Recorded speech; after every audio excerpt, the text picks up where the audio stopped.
Today I'm talking to Joel Bradley. Joel is a creative director and innovation coach at Sky Television. He calls himself an accidental creative. And there's actually quite a good story connected to that. We also talk about deep listening, making space for others, and being playful. We talk about creative leadership, obviously, and the leadership cult and mythology. And we're going to talk about knowledge keeps like a fish. Yes. We discuss empathy. Can you walk in someone else's shoes? I actually don't think you can. And we talk about having dyslexia. And, being a dyslexic myself, that was very revealing to me. Dyslexia has been such a positive/negative influence in my life. It has shaped me as a person, and it has made me very insecure when I was younger.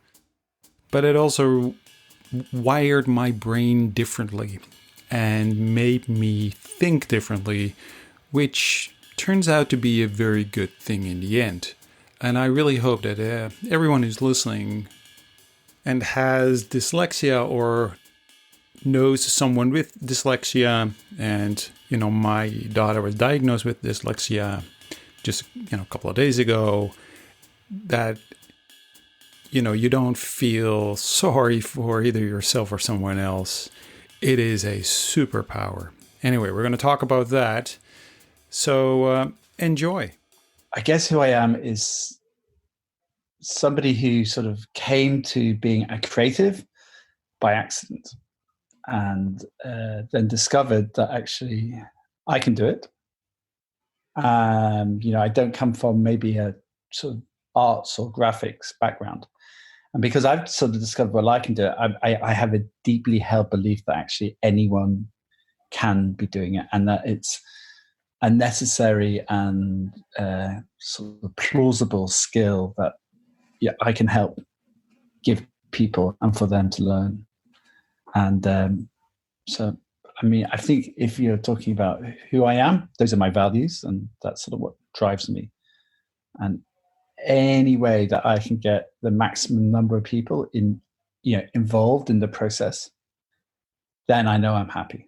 And I can start to feel the buzz of collaboration, and and it's like, take the idea. I don't care, but just as long as I've had that period of time, then I'm great. Yeah. Is that clear?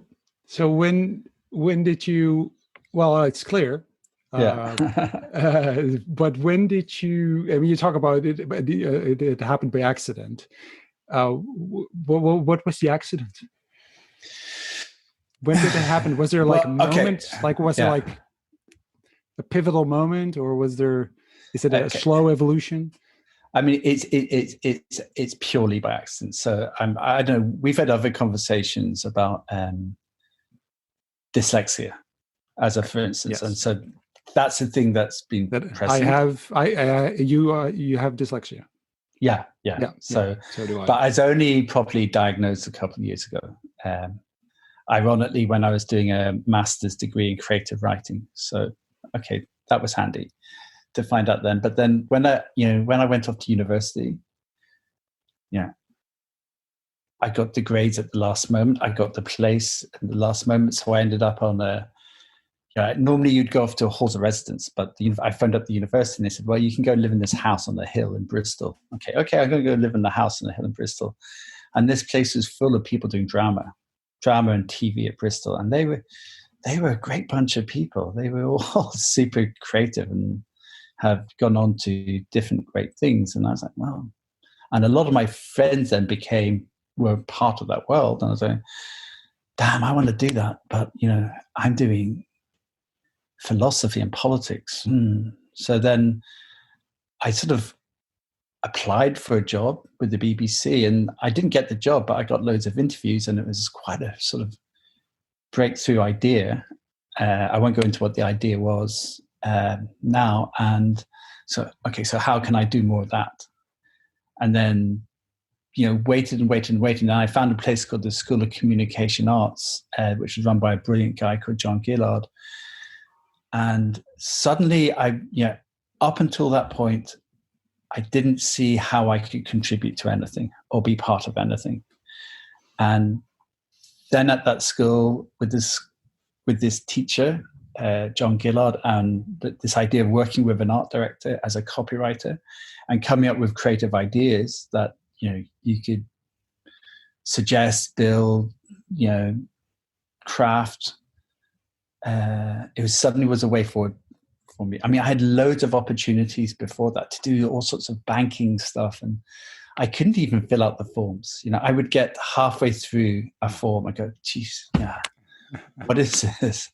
And for some reasons, I'd met like the heads of great big banks. And they said, yeah, I want you to join the bank. Get the form, fill it out. I want you to join. I was like, okay, great. That sounds brilliant. Whatever that is. No, just can't do it.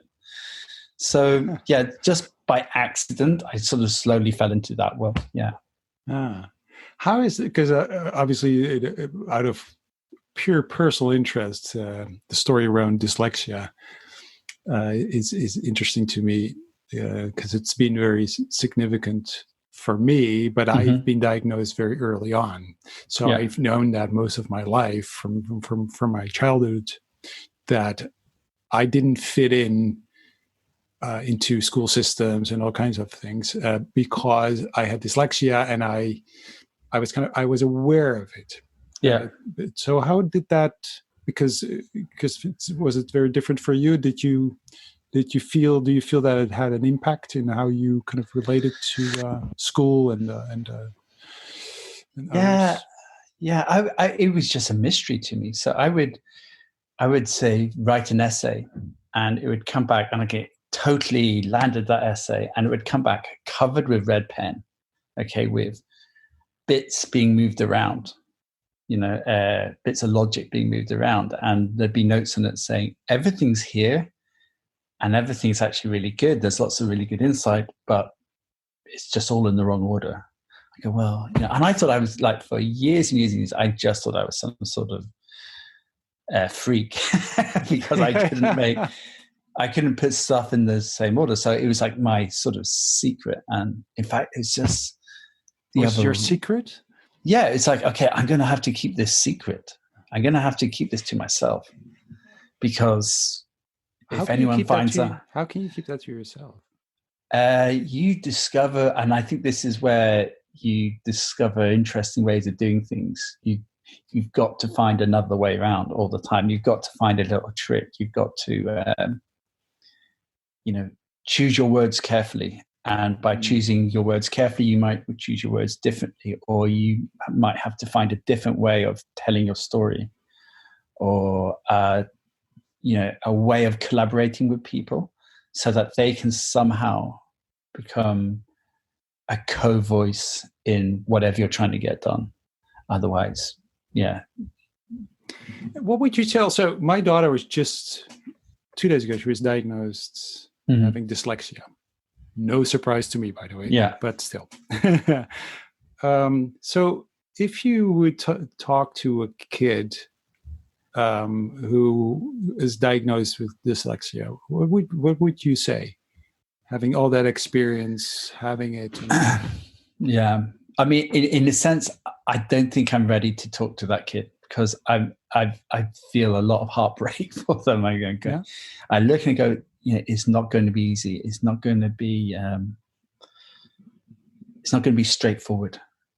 But what I'd want them to believe is that there's every chance that they have innate intelligence that's going to get them through, and to embrace that and work out how to be the river around the rocks and go your way and believe in your way, that the mainstream's never going to be your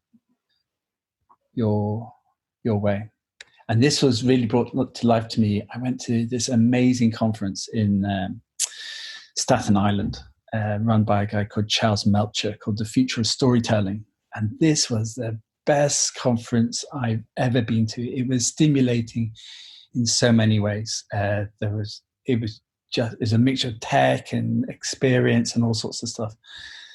And I normally wouldn't go up to someone and just say, what is this about? How is this so amazing? But I just had to go and speak to this guy. And he said, well, as a kid, I was diagnosed as being dyslexic. So I was taught all these different ways of learning. I was taught to write letters in sand, to mold things in different ways, to find the words and the meanings, by, he's all, talking about, using like one of those big Chinese brushes to write words on. So he just found a different way, and it sounds like he had a lot of support, which is fantastic. But it led to this great outcome for him. So it's by no means a disaster, and to in some way imbue a sense of optimism for them, and it's going to be great. Well, because the way you describe it, and also this example that you just gave, but also in your own experience, finding other ways, different solutions, finding ways around it. So in my own experience, if I had to write an essay and I wasn't sure if I could write it, spell it, the word that I was, I had to find another way of saying it. To me, it's been part of the sort of learning to be creative and be different and think different. And I've always said, well, specifically the last 15 years or so, I really experience it as my superpower, that I'm wired differently, and this world needs people who are wired differently. Right. So so in my case, I was diagnosed quite early on, and as a teenager, I didn't want school to know. So I had a difficult relationship with school because they thought I was either stupid or arrogant or ignorant or I don't know, whatever. Oh God, yeah. They were like, because so not trying hard enough. Not hard, yeah. But they were always, but I was actually quite a good student, except that all of a sudden my grades were really bad on one hand and good at, so they didn't know how to deal with me. Yeah. Trying to keep it a secret. That sort of, I recognize that. That, and I still do. And as a facilitator, I develop skills, like very simple thing, like I will never go up to a whiteboard and start writing for a group of people. I will have someone else do it. I will always be able to say, kind of give the stage to someone else. So I can link a lot of the things that I do, in what I do, to having dyslexia, being insecure about writing. Because I need a spell check first. I need to Google the word first. Is that, do you recognize that? I think there's a really interesting thing that we're talking about here, which is, and which might lead us to, if one of the really great traits of creative leadership is to be able to empathize with people. Okay. And really, if you're going to be empathic, you've got to be curious about someone's their secret world and what's making them tick and how to get the best out of them, because that you have the secret world that has been blocking your communication with the outside world. And when you find a way of getting through, it's much, much better. Okay. So I think that's one of the super skills, and where that might meet with leadership is, well, what's going on with them? Rather than that guy or that woman isn't doing the thing that I want, it's like, well, what's stopping them? Right. And by understanding or trying to understand what's stopping them, isn't that better? Isn't that really what being a good creative leader is about? What's stopping you from doing the thing? Okay. So if we change this, if we find a new and a different way of doing it, then you're going to get somewhere better. So if you are aware of the fact that you are, in a way, this sounds a bit dramatic, but broken, you start understanding that other people are also broken somewhere, somehow. And you have to understand how they are broken, otherwise, in order to fix it, or at least to acknowledge it, or which is leading obviously to empathy for you, or going to create solutions for you. I'm going to understand you, and I don't need you anymore. Whereas I think it is about actually acknowledging I don't know, and help me. Yeah, what a powerful word those are. I don't know. And if more people just said, you know what, I don't know. And then I think the root to empathy is deep, deep listening. And to really, really listen, and to really pay attention, and to make that almost a meditation. And then you get to a place where you said that you never go up to the whiteboard, that you'll give the pen to someone else. Okay, so which is like lovely, but what you're giving is someone else space. And the great thing you can do, I think, as a leader is just to, and I find it so inspiring when I see that anyone do this, and I try and do it, is to hold space for someone. And just like, okay, look, I'm just going to just push everything back a little bit, and let's give this person some space to do their thing or to talk, and let's listen. And that's where the good stuff normally ends up being. Like, so I really like the accidental thing about, you don't want to go to the whiteboard first. It's just like, okay, fine. But just as long as the same person doesn't do it the whole time. Just in the way, okay. Just as long as you can make sure somebody else gets hold of that marker pen. Yeah.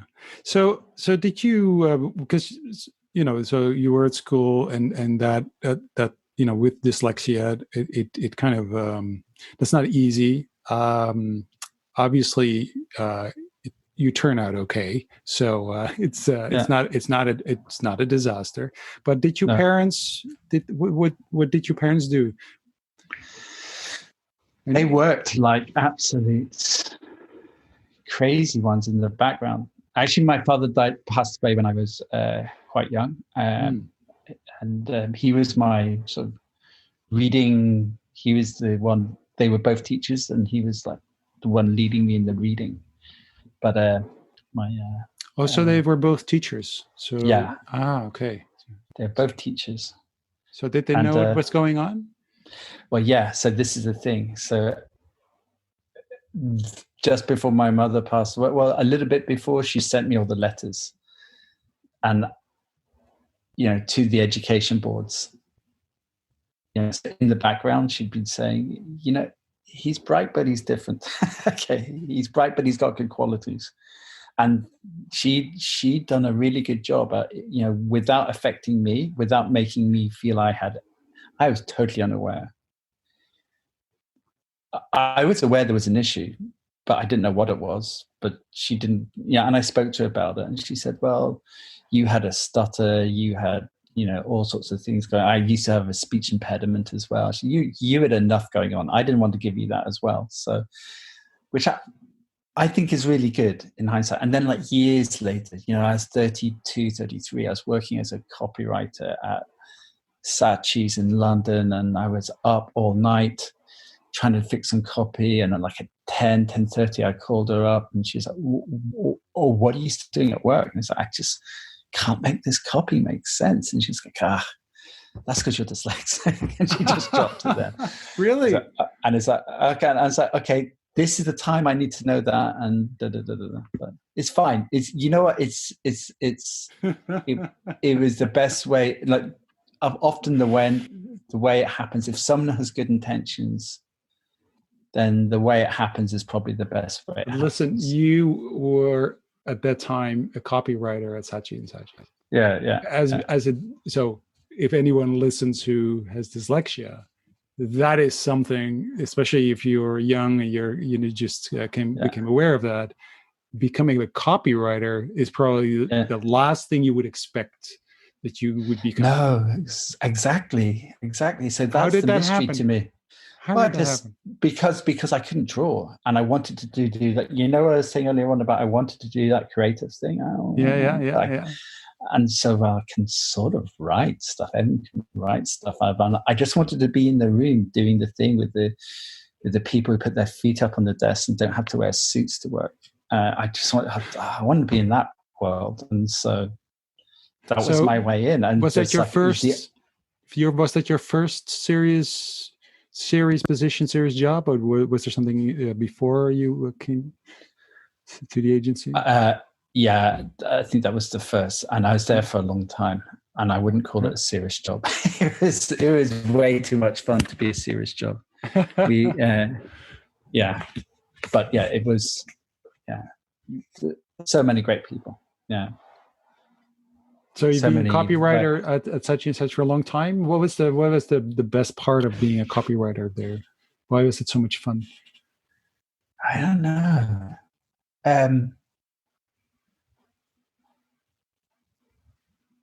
Why was it so much fun? I don't know. When you think about like the creative leaders in that setting, there were lots of stand-up, and they were all amazing. But there was a guy called Paul Arden, okay, right at the beginning, who actually did crits at college as well, and he would scare the crap out of people. Like people, he was fearless, and he would tell you exactly what he thought about everything that you'd done, but then pull out the thing that you had the least value attached to. You think that you thought was the dumbest idea, and you go, "That's the one. That's good. Go off and do that." And you go, "What?" And so it would be such a sort of like properly mind expanding experience, because you go, I didn't even, I thought we should be, but he's right. And then anyone like that. So, and the executive creative directors would change every couple of years, so you get a new taste of that. So was that your first experience of leadership, of being led by these different characters? Yeah, and that these guys didn't and women didn't have to weren't conventional leaders. They weren't. They were all a little bit different, and had a strong sense of purpose, and held their values to be true beyond any commercial values. There was, they recognize all the commercial prerogatives and necessities, but getting a good idea out was the most important thing. Always getting the idea nobody had ever seen before out somehow from whatever team and whatever way was. Did you take? I mean, if you look back at that period and those leaders, are there things that you took from that you have kind of made your own, that you are applying right now? Yeah. I mean, it's sort of indelible impact that working with those people had. Just why be normal? Why assume that the way you've done before, like last week, is the right way to do it now? Let's just turn it on the head, rip it all up again, and start again each time. Why? Yeah, why? Yeah, I mean, from that time, like the quote that stayed, or the little aphorism that stayed with me is something. A philosopher, somebody said, "Knowledge keeps like a fish." Okay, it just goes off really, really quickly. So all your self-assurance about what's right and the right way of doing it, just mess it up each time. Just try something different each time, and that's knowledge keeps like a fish. Knowledge keeps like a fish. Yeah, and now that I'm working in a more corporate environment, working with Sky, and they Sky TV, and it's a great culture. It's a very innovative culture, but they would like to get to a process as quickly as possible. And I find that impossible, because as soon as process becomes procedure, then you're broken. Then you're never going to come up with anything. So yeah, so staying down in sort of fuzzy, messy process, and really just the creative process rather than a procedure is always the fight. That's always the thing you're trying to make space for. And it means you have to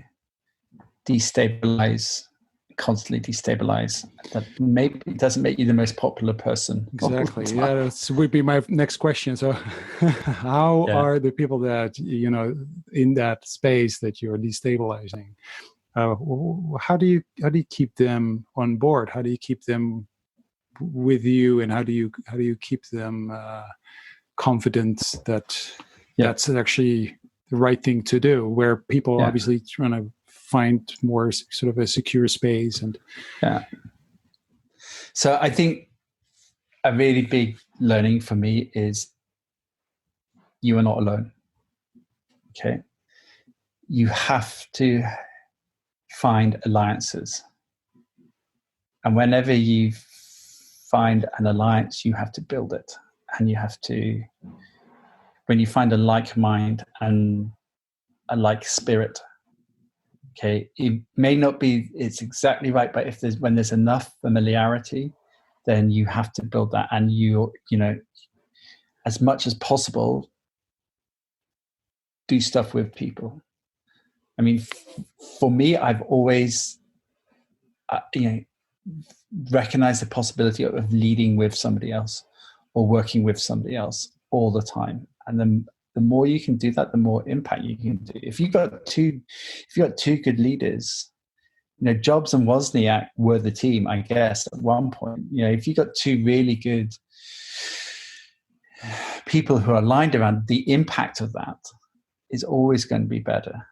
I challenge this notion of a sort of titular leader, the solo leader, and that being.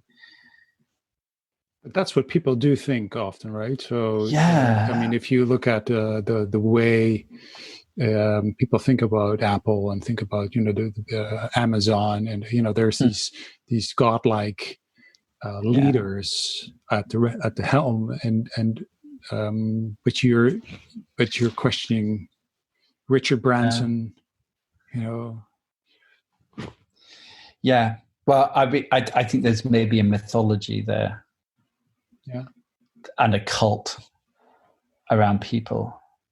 But the reality, I guess, even if you went and looked at cults and all religions, that there's a mythology, but the actual leadership is an alliance of people who have worked out the way forward. No one can do this stuff on their own. You need to, and as much as you can, again, it's your example of the whiteboard, making space for people to come up, to take the pen. Okay, great. And at some point, you're going to be, I assume you'd finish off that sentence at some point, you're going to take that pen back. Okay. And they're going to give you space. You give it to someone else, or, but then you're giving them, so then you're forming that alliance there. And that's what, yeah. And that's what it's all about. And it's exactly. Yeah. So I challenge the notion of a titular leader who's this, one person. Okay. One human being who can do it.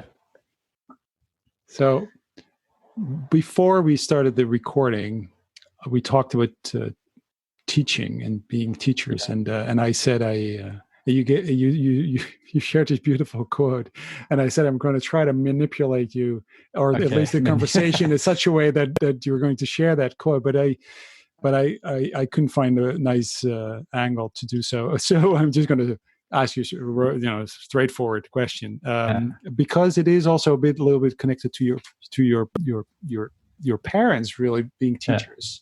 And so I do kind of, I do want to kind of talk a little bit about teaching and teachers, and whether there's a teacher inside of you. But also you share something very beautiful which I think people should know about. Yeah, I think we were talking about teaching, and we were talking about how what a great teacher does is they give a love for us, for learning. They give a love not necessarily for that subject, but they give a love for a thing. So that at some point, whenever you discover the thing that you love, you'll know how to examine it and get involved in it and understand it at a deeper level. And so that's what great teachers do, I think. But isn't that maybe also part of that mythology that we were talking about?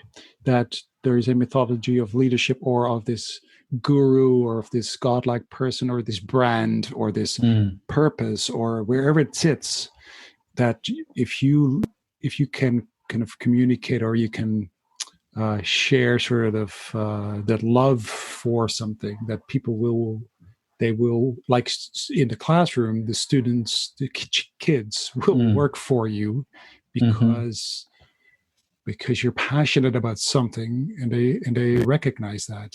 Yeah. Whereas a company that is without that, so maybe and I totally agree with you about sort of this kind of these godlike leaders. That's not all, obviously. It is about these connections, but there is something about passion and belief and purpose and understanding why you do what you do, right? So is there so being a teacher, and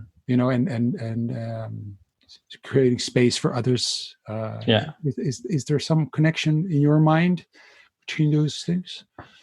Yeah, well, first off, I think the trick is maybe it's not about knowledge. Like we said before, knowledge keeps like a fish, and it's like, well, don't actually buy into everything I'm saying, but maybe buy into the way I'm doing it would be an approach.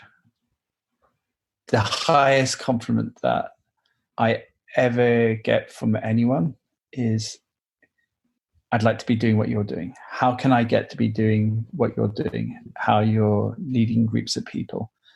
Because that got me somewhere. And so yes, really, really happy to teach people to a way of thinking, a mindset.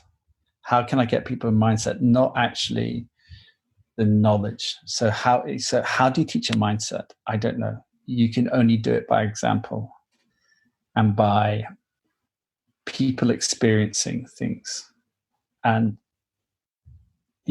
so they've got to be with you. They've got to be in the room. They've got to believe in what you're doing, and they've got to then believe in themselves. And so hopefully by making space for them, you allow them to believe in themselves. And I mean, I just find that incredibly empowering. And then like people end up coming out to you and go, how do I get to do that? Because that was great.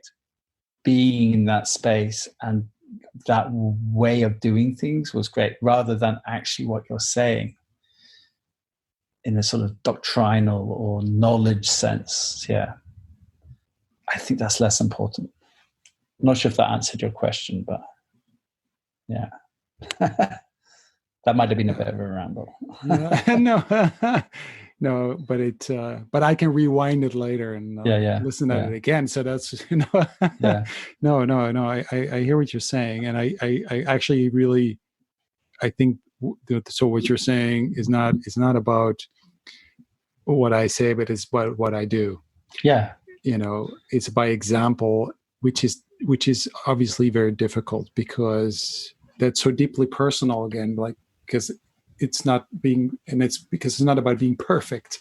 It is about being connected to who you are. And so how do you translate that to someone else? How do you teach someone, even by examples? Because so that's, I think it's very powerful because it's not simplifying it. Yeah. Because it isn't simple. It isn't easy. How do you teach a mindset exactly? Yeah. So one small example that's coming to me is somebody comes to me and says, so what should we do now in this situation? Okay, well, what do you feel important? What do you feel we should do? Oh, something like this. Okay, and then in that moment to turn around and start doing as quickly as possible with them in front of them, to be doing that thing that they said to do. Not necessarily giving them credit. It's not about that, but for them to see you immediately embracing their thinking and putting it into the center of things. When you're facilitating a big group and like the business leader or your co-leader is going, what should we do now? It's okay. What do you think? Well, we could try this. Right, we're going to do it now. And you just immediately do it. Exactly. But you didn't prepare. No, you don't need to prepare. Yes. Just do it. Just give it a go. And then we learn. And then come on. And then you get energy and momentum. And then you get belief. And you go, oh my God, that thing that okay, good. Okay, well, the next time I'm going to get a lot more belief. Yes. And because in that sense, you as a leader, you show you stretch the boundaries of what that other person thought was possible or allowed. Yeah. Right. You say, well, you can do this too. You can just go and do it unprepared. Right. Yeah. And to be utterly, because no one is truly altruistic. And I don't want to sound like I'm being altruistic here. I find that personally energizing and first of all, I love to see the look in people's eyes. I love to see the surprise in their eyes. I love to feel the risk, the risk of just doing it, and it almost always paying off. And if it doesn't, does it really matter? I guess going back to the beginning, like if you're dyslexic and people keep on calling you out for being a fool, you get used to